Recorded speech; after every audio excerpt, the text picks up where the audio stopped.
It was a normal pregnancy. Didn't have any sickness or anything like that. Yeah, it was pretty easy. He had some time off from work. I was cleared to travel with my pregnancy, and we decided to take a week to come home and visit family before the holidays. 2 days into our visit, I rolled over in bed and I started bleeding. I had a bleed, and we rushed to the hospital for the first time.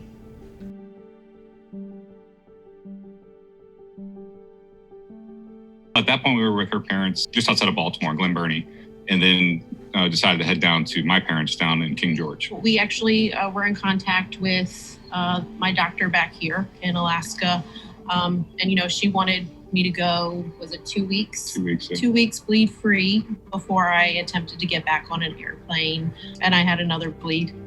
So I have two sisters that are registered nurses. There was discussion at that point, okay, where do we take her? And they said definitely take her to Mary Washington because they had the higher level of care. The word accreta came up. We had never heard that term before. Lauren had what's known as a placenta accreta. What happens when you have a placenta accreta is that a portion of the placenta actually grows into the uterine muscle. So obviously the placenta then cannot detach easily, which then can lead to bleeding complications when the baby's born. But Lauren also had another complicating factor, which increased her risk for placenta accreta, and the fact that she had a placenta previa. What we worry about with placenta previa is that she could continue to have bleeding during her pregnancy where the blood is coming from the placenta. Whenever you have sort of a placenta accreta, we really worry about significant bleeding that could harm mom or baby at the time of delivery or shortly before the time of delivery.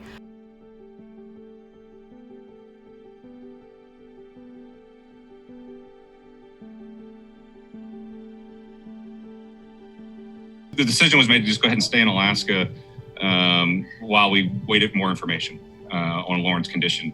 It wasn't maybe, I think 2 days later, she called again and said, hey, we're on our way to the hospital for a third time. When she got to the hospital, she called again and said, hey, we're not leaving the hospital. I said, what do you mean not leaving for a couple of days? She's like, no, we're not leaving the hospital until we have a baby.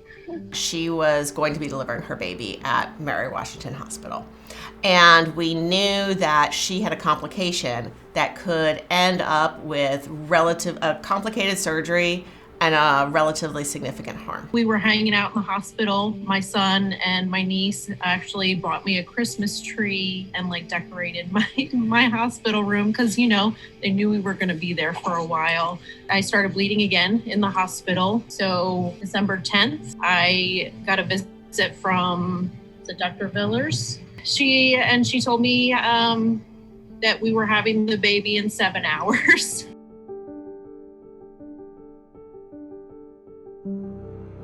I was on the phone with the NICU nurses, the doctors that were doing the procedure, just to kind of help put my mind at ease too for all that. So that was very helpful and thankful that they actually took the time to do that as well. It was definitely a very scary time. I didn't know going in if I was going to come out, which was definitely the scariest part for me.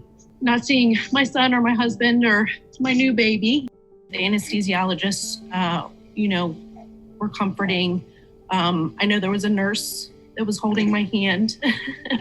And I know that they made decisions in there to keep us protected as well.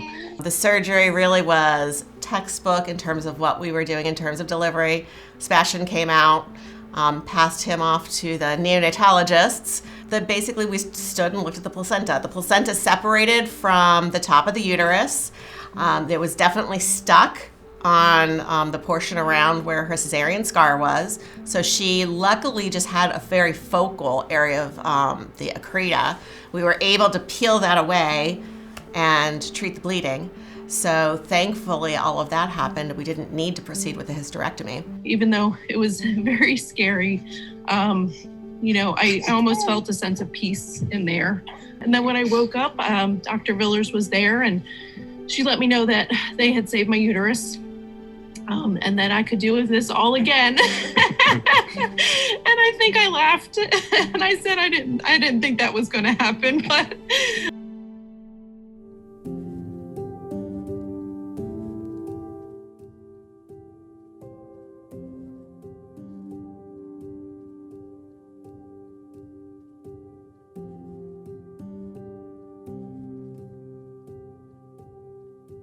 we've had him out and about trying to enjoy the Alaska summer as much as possible. We got a new camper, and he's got a cool backpack he gets to ride in when we're hiking. And yeah, and we tried fishing.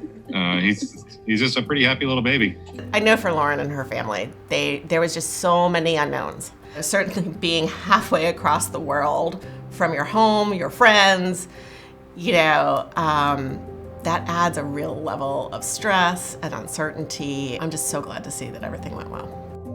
From a husband's standpoint, definitely thankful for the care that they gave to my wife. And I just want them to know that every decision that they made was spot on, from the care that Lauren received to the care that Sebastian received. You're definitely very fortunate.